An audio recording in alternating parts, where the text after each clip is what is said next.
مراد آدمی سمجھتا ہے کیونکہ اس مہینے میں پیارے نبی صلی اللہ علیہ وسلم کے پیارے نواسے حضرت حسین رضی اللہ تعالیٰ عنہ اپنے خاندان کے 72 افراد کے ساتھ شہید ہوئے. شاید اس وجہ سے اس مہینے کی فضیلت ہے. حالانکہ اللہ کے نبی صلی اللہ علیہ وسلم کی وفات کے 60 سال بعد یہ واقعہ کربلا پیش آیا، اور اللہ کے نبی تو اپنی زندگی میں اس کی فرضیت پر روزہ رکھا کرتے تھے، اور پھر اس کے بعد نفلی روزے کا اہتمام بھی، ترغیب بھی آپ نے دی. اس کا تقدس تو پہلے سے تھا. ہاں، اس کی وجہ سے مہینہ فضیلت والا تھا، دن فضیلت والا تھا. حضرت حسین کی شہادت کو 2 چاند اور لگ گئے، انہیں مرتبہ اور مل گئی. یہ ہے. تو آپ علیہ الصلوۃ والسلام نے اس مہینے میں جو عمل کیا وہ یہ کیا کہ روزہ رکھا، اور ایک اور ہدایت بھی دی.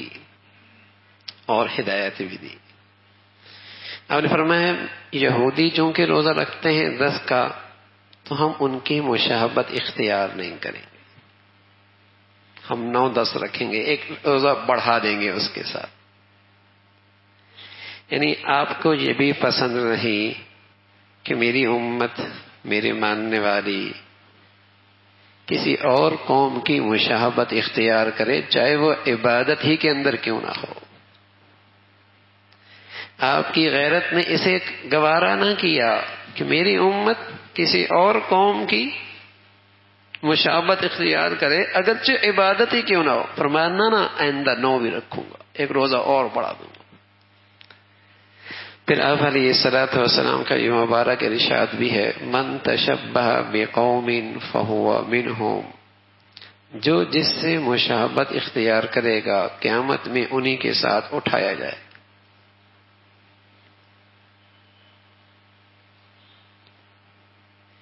کوئی آدمی لباس اس لیے پہنے کہ میں ان جیسا لگوں، یا کھانے کا طریقہ اس لیے اختیار کرے تاکہ میں ان جیسا لگوں. مشابہت جان بوجھ کے اختیار کے ساتھ ایسا کرنا حرام ہے کہ میں ان جیسا لگوں. یہ جو مشابہت ہے کہ اختیار کے ساتھ، ارادے کے ساتھ کسی غیر قوم کی مشابہت اختیار کرنا، یہ جو مشابہت اختیار کی جاتی ہے، اس مشابہت سے پہلے ان کی عظمت دل میں آتی ہے، ان کی محبت دل میں آتی ہے، پھر ان کا طریقہ اس کی زندگی میں آتا ہے، اور یہ دینی غیرت کے خلاف ہے، یہ ایمانی اسلامی غیرت کے خلاف ہے. اللہ کے نبی صلی اللہ علیہ وسلم تشریف فرما ہے، حضرت عمر رضی اللہ تعالیٰ عنہ بیٹھے ہیں اور ابو بکر رضی اللہ تعالیٰ عنہ بیٹھے ہیں. تو حضرت عمر تورات کھول کر دیکھنے لگے تو اللہ کے نبی کے چہرہ سرخ ہو گیا. حضرت صدیق اکبر رضی اللہ تعالیٰ عنہ نے عمر کونی ماری، کیا کر رہے ہو؟ اللہ کے نبی کا چہرہ نہیں دیکھ رہے. تو فوراً احساس ہوا حضرت عمر رضی اللہ تعالیٰ عنہ کو، اور فوراً اللہ کی وحدانیت کا، اپنے نبی کی رسالت کا اور دین اسلام کی عظمت کا اقرار، اعتراف کیا. تو اللہ کے نبی صلی اللہ علیہ وسلم فرمانے لگے، عمر اگر آج موسیٰ علیہ السلام بھی قبر سے زندہ ہو کے آ جائیں تو ان کی نجات کا راستہ بھی میرے طریقے کے سوا اور کوئی نہیں.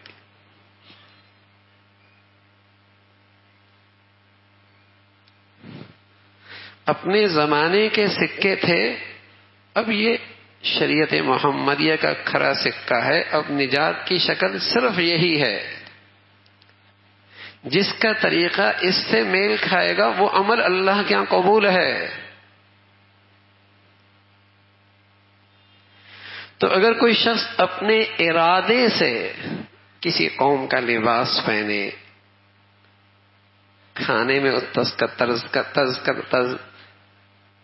اس کا طرز اختیار کرے، شادی بیاہ میں اس کا طرز اختیار کرے، لباس پوشاک میں اس کا طرز اختیار کرے، اٹھنے بیٹھنے میں اس کا طرز اختیار کرے، اختیار سے، کیونکہ اس کے پیچھے ایک جذبہ ہے ان کی عظمت کا، ان کی محبت کا، تاکہ میں بھی اچھا لگوں، معزز بن جاؤں، میں بھی اچھا لگوں، معزز بن جاؤں. تو ایسی کسی قوم کی مشابہت اختیار کرنا حرام ہے.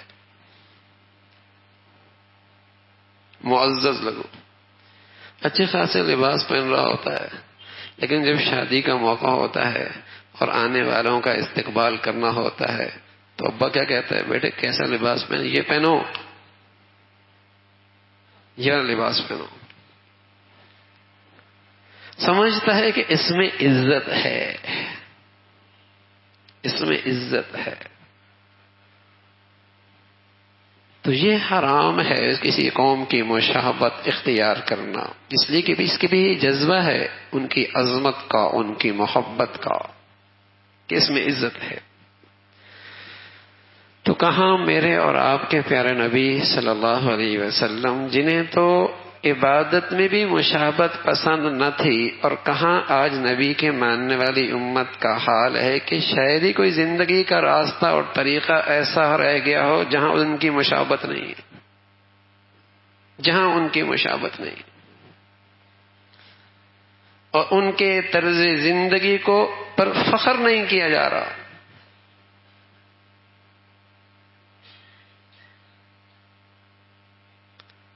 اور ان کے طرز عمل میں عزت سمجھی جا رہی.